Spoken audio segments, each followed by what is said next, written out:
మళ్ళీ ఇదే కూటమితో ఆంధ్రప్రదేశ్లో ఎన్నికలకు వెళ్ళాలనేది మోడీకి ఉన్న ప్లాన్. చంద్రబాబుకు కూడా ఏంది, గత అనుభవాల రీత్యా మళ్ళీ ఇప్పుడు మోడీ నుంచి బయటకు వస్తే ఇబ్బంది అవుతుంది, మనం మోడీ నుంచి బయట వద్దని చంద్రబాబు కూడా ఎటువంటి ప్రెజరు మోడీ మీద చేయట్లేదు. అంటే రాష్ట్రానికి మీరు ఇచ్చిన హామీలు, విభజన హామీలు నెరవేర్చండి కానీ, లేకపోతే పోలవరాన్ని పూర్తి చేయమని కానీ, అమరావతికి డబ్బులు ఇవ్వమని కానీ ప్రెజర్ అయితే చేయట్లేదు చంద్రబాబు. అందుకని అప్పిస్తా కూడా సైలెంట్గా దాన్ని కూడా సాయం అని చెప్పి నమ్మించే ప్రయత్నం మీడియా చేస్తుంది, తెలుగుదేశం మీడియా తప్ప క్లియర్గా అది అప్పురా బాబు అని చెప్పట్లేదు వాళ్ళు. సో ఈ రకంగా ఎందుకంటే చంద్రబాబుకున్న రాజకీయ అవసరాలు అది దాన్ని అర్థం చేసుకోవచ్చు. ఎందుకంటే గతంలో కూడా జగన్ కూడా ఎప్పుడు కూడా మోడీని ప్రెజర్ చేసిన పరిస్థితి లేదు. ఎందుకంటే జగన్కి కూడా వ్యక్తిగత అవసరాలు, జగన్కి కేసులు ఎక్కువ ఉన్నాయి కాబట్టి జగన్ ఎప్పుడు కూడా మోడీని ప్రెజర్ చేయలేదు. ఊరికే పోయినప్పుడు నేను ప్రత్యేక హోదాని అడిగానని ఢిల్లీలో చెప్పడం తప్ప ఆయన ప్రత్యేక హోదా ఏ పద్ధతిలో అడిగాడు, ప్రెజర్ చేశారా అనేది ఎక్కడా లేదు. పైగా ప్రతి బిల్లుకి అడిగిన అడగకపోయినా కూడా సపోర్ట్ చేశారు. సో ఇప్పుడు కూడా మొన్న కూడా స్పీకర్ ఎన్నికల విషయంలో కూడా నిజానికి బీజేపీకి అవసరం లేకపోయినా బీజేపీ వైసీపీ మద్దతు అడిగింది, వీళ్ళు కూడా వైసీపీ మద్దతు ఇచ్చారు. సో నిజానికి అవసరం లేదు వీళ్ళ మద్దతు. అంటే క్లియర్గా వైసీపీ బీజేపీతోనే కంటిన్యూ అవ్వాలన్న ఉద్దేశంతో ఉంది. నిజానికి ఇక్కడేమో ఇదొక విచిత్రమైన పరిస్థితి. ఇక్కడేమో అదే ఎన్డీఏ కూటమి ఇక్కడ ఉంది, డబుల్ ఇంజిన్ సర్కార్ కదా, అదే ఎన్డీఏ కూటమి ఇక్కడ ఉంటే ఇక్కడేమో ఎనిమీస్, అక్కడేమో ఫ్రెండ్స్ ఢిల్లీలో. ఇదొక విచిత్రమైన పరిస్థితి.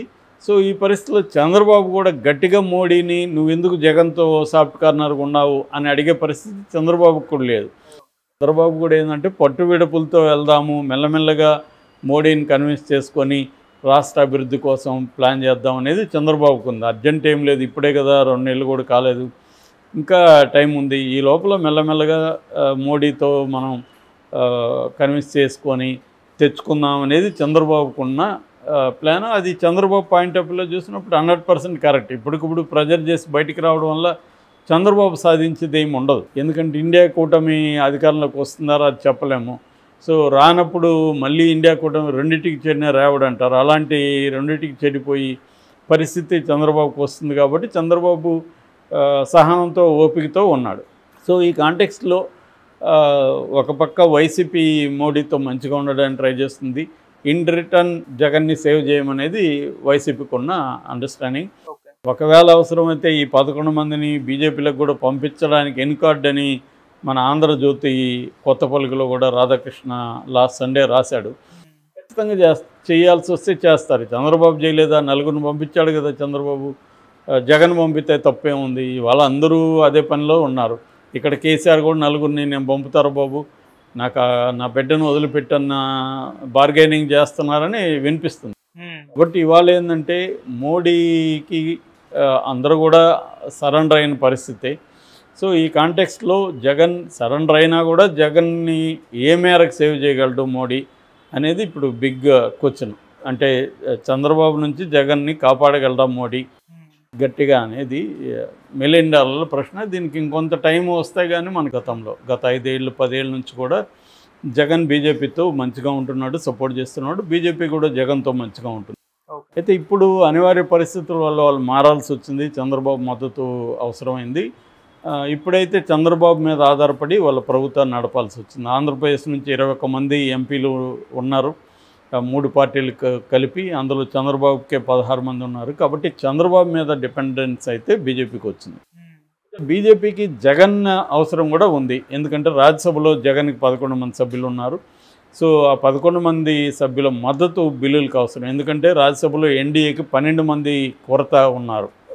సో అందుకని ఏదైనా బిల్లు పాస్ అవ్వాలంటే వీళ్ళు అవసరం. మొన్నటి వరకు ఏంటంటే బిజు జనతాదళ్, నవీన్ పట్నాయక్ ఒరిస్సాకు సంబంధించిన బిజు జనతాదళ్ కూడా సపోర్ట్ చేసేది. అయితే ఇప్పుడు బిజు జనతాదళ్ విరమించుకుంది తన సపోర్ట్ని. అందుకని వాళ్ళకి ఈ స్థాయిలో ఎంపీలో ఉన్న వాళ్ళు అంటే నాన్ ఇండియా కూటమి, నాన్ ఎన్డీఏ కూటమికి సంబంధించిన వాళ్ళల్లో జగన్కే ఎక్కువ ఉన్నాయి. సో కాబట్టి జగన్ సపోర్ట్ అవసరం. అయితే దానికి విరుగుడుగా చంద్రబాబు రాజ్యసభ సభ్యుల్లో కనీసం ఒక 10 మందిని బయటికి లాగేస్తాడు, కనీసం ఒక 6 మంది అయితే ఇమ్మీడియట్గా బయటకు వచ్చేట్టుగా ఉన్నారు అనేది తెలుగుదేశం మీడియా కథనాలని వదిలింది. కానీ అది జరగలేదు ఇప్పటివరకు. ఒకవేళ అది జరిగితే మాత్రం జగన్కి ఇబ్బంది అవుతుంది. ఏదేమైనా జగన్ రెండు వైపుల నుంచి కూడా నరుక్కు వస్తున్నాడు. ఒకటేమో మోడీకి అనుకూలంగా ఉండడానికి ట్రై చేయడం, రెండో వైపు ఏమో కొద్దిగా మోడీ పట్ల క్రిటికల్గా ఉంటూ కూటమి పట్ల కొంత అటువైపు వెళ్తున్నట్టుగా మనకు కనబడుతుంది. అది కూడా మోడీని ప్రెజర్ చేయడానికి, మోడీతో మంచిగా ఉండడం, మోడీని ప్రెజర్ చేయడం, ఈ టాక్టిక్స్లో జగన్ ప్రజెంట్ అయితే ఉన్నాడు. ఎందుకంటే కంప్లీట్గా జగన్ ఇండియా కూటమిలోకి వెళ్ళి ఇప్పటికిప్పుడు జంప్ అయ్యే పరిస్థితి కూడా లేదు. ఎందుకంటే కాంగ్రెస్ ఎంత సుముఖంగా ఉందనేది ఇప్పటికీ డౌటే. ఎందుకంటే షర్మిల ఈ స్థాయిలో జగన్ విమర్శిస్తుందంటే కాంగ్రెస్ సపోర్ట్, అధిష్టానం సపోర్ట్ లేకుండా షర్మిల సొంతంగా అలా చేయగలుగుతుందా అనేది పెద్ద క్వశ్చన్. ఒకవేళ చేసినా కాంగ్రెస్ అధిష్టానం కంట్రోల్ చేయాలి కదా షర్మిలను, ఎందుకు వాళ్ళు చేయట్లేదు అనేది ఒక డౌట్ఫుల్ క్వశ్చన్. ఎందుకంటే రేవంత్ రెడ్డి తెలుగుదేశం వైపు ఉన్నాడు. సో రేవంత్ రెడ్డి తెలుగుదేశం వైపు ఉన్నప్పుడు అక్కడ తెలుగుదేశం వైపే వాళ్ళు కూడా ఉండే అవకాశం ఉంది కదా రేవంత్ రెడ్డి ద్వారా. అది గతంలో కూడా జగన్ కూడా ఆరోపించాడు, రేవంత్ రెడ్డి ద్వారా చంద్రబాబు రాహుల్ గాంధీ మంత్రాలు జరుగుతున్నాయి అనేది కూడా జగన్ ఆరోపించాడు. అట్లాగే మొన్న ఢిల్లీలో ఇండియా కూటమి పార్టీలు వచ్చి సపోర్ట్ చేసినప్పటికీ కాంగ్రెస్ రాలేదు. కాంగ్రెస్ ఎందుకు రాలేదని జగన్ క్వశ్చన్ చేసినప్పుడు అది మీరు అడగాలి, కాంగ్రెస్ ఎందుకు రాలేదు, కాంగ్రెస్ మణిపూర్లో వైలెన్స్ని ఖండిస్తుంది కానీ ఆంధ్రప్రదేశ్లో ఖండించుతా, ఇలాంటివి మాట్లాడాడు. దానికి షర్మిల కౌంటర్ కూడా ఇచ్చింది, నువ్వు మాట్లాడావా మణిపూర్ గురించి, నీకు అర్హత లేదనేది ఆమె చెప్పింది.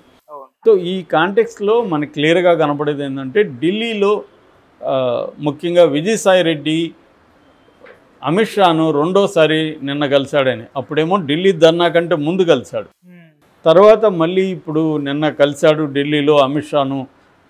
దాని ఫోటో కానీ ఏమీ రిలీజ్ చేయలేదు, రహస్యంగా కలిశారని చెప్తున్నారు.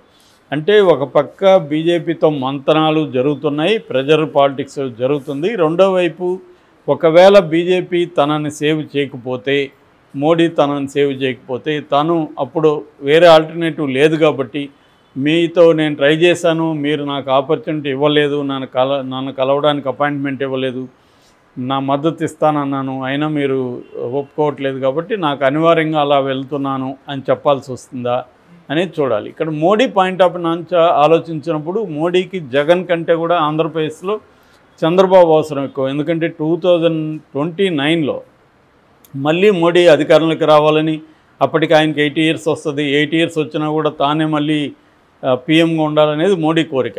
ఎందుకంటే మనకి ఇప్పుడు 78 ఏళ్ళు ట్రంప్ అక్కడ, ఆయన మళ్ళీ అక్కడ అధ్యక్షుడిగా రావడానికి ట్రై చేస్తున్నాడు కదా. సో ఆయనకి 80 years వచ్చేస్తాయి. సో ఆయన ట్రంప్ 80 years ఆయన ట్రంప్ అధ్యక్షుడిగా లేనిది నేను అధ్యక్షుడిగా ఉంటే ఏంటి, ట్రంప్ కంటే కూడా నేను ఫిట్గా ఉన్నాను అనేది మోడీకి ఉండే అవకాశం ఉంది. ఆయనకి ఎదురు లేదు కూడా ఈ ప్రజెంట్ అయితే.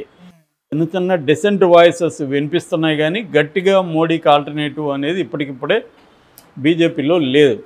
కాబట్టి ఈ కాంటెక్స్ట్లో మోడీకి ఏంటంటే సౌత్ మీద చాలా కాన్సన్ట్రేట్ చేస్తున్నాడు మోడీ. మొన్న కూడా ఆయనకి సౌతే ఆదుకునింది, లేకపోతే ఎన్డీఏ కూటమి అధికారంలోకి వచ్చేది కాదు. ముఖ్యంగా ఆంధ్రప్రదేశ్, తెలంగాణ, కర్ణాటక ఈ 3 రాష్ట్రాల్లో బీజేపీకి హెల్ప్